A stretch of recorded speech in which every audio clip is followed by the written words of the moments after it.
David Duke.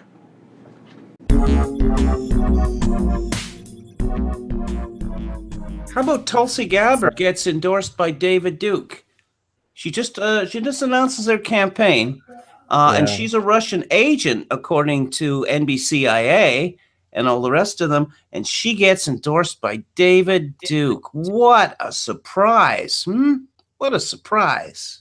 Is the insinuation that Duke himself is a government asset meant to discredit opponents of the deep state? Is that? He's either a government agent or he is remarkably stupid.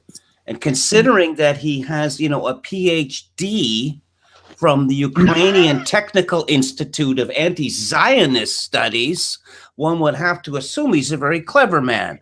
And so he must know that if he wanted to do something for Tulsi Gabbard, he'd just keep his damn mouth shut.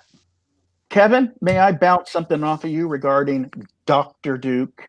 For a prolonged period of time, he was residing in Austria, which has very stringent state laws regarding persons of his, say, persuasion, Holocaust deniers, white nationalists, etc., at a time when a lot of expatriates were being kicked out of the EU. And yet he was safe and sound and operating down there. And occasionally he would say that he was advising the various European far-right parties. And yet he was still making the same statements on the U.S. websites as other expats had made on their websites that had, made them persona non grata in the various, not only in Austria. Remember, David Irving was arrested in Austria, and other expats were persona non grata. But for a prolonged period of time, Duke had a residence there, and his shtick was that he was acting as an advisor to the far right parties. And then all of a sudden, it was like literally over a weekend, he was putting up a appeal for funds, and he had to get his house in Louisiana ready, that he was returning to the United States. No, this stinks to high heaven. Austria, for historical reasons, and particularly after the Kurt Waldheim affair, does not want to be associated with people like David Duke. You see, the question that I'm posing is how was he able to stay there for so long and supposedly advise these parties, and then all of a sudden, boom, he was out of there. It was literally like over a weekend, and he was back in Louisiana. Because he has juice, or he had juice. There's no other answer to that question.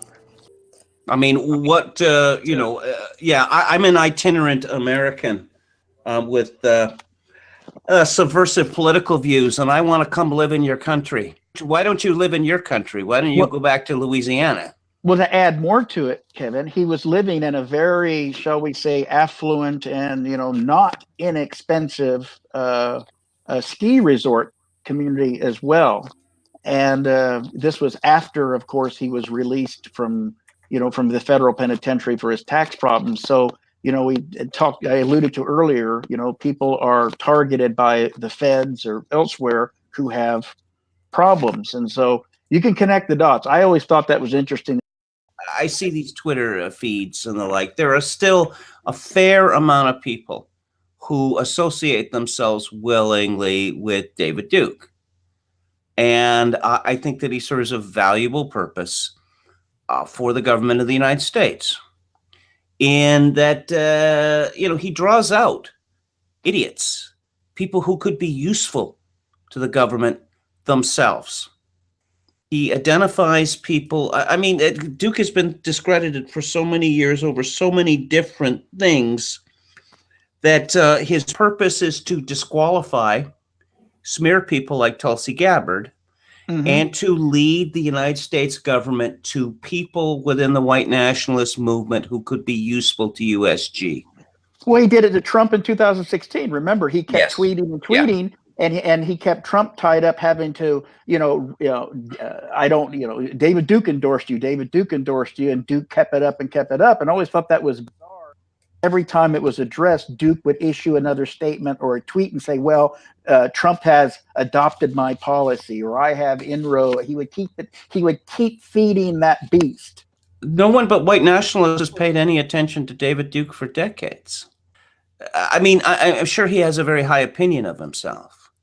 Oh, I'm sure he does. But no, he's a marginal figure and has been a marginal figure for a long time. And I just, this his insistence, or his supporters' insistence on calling him Dr. Duke, it's just too funny. It's just too funny. I mean, the tradition in America is that, yes, professors get called professor, but, oh, I have a PhD, so you have to call me doctor. Thank you, because your lecture touched my genes, and I know the genes of everyone in here.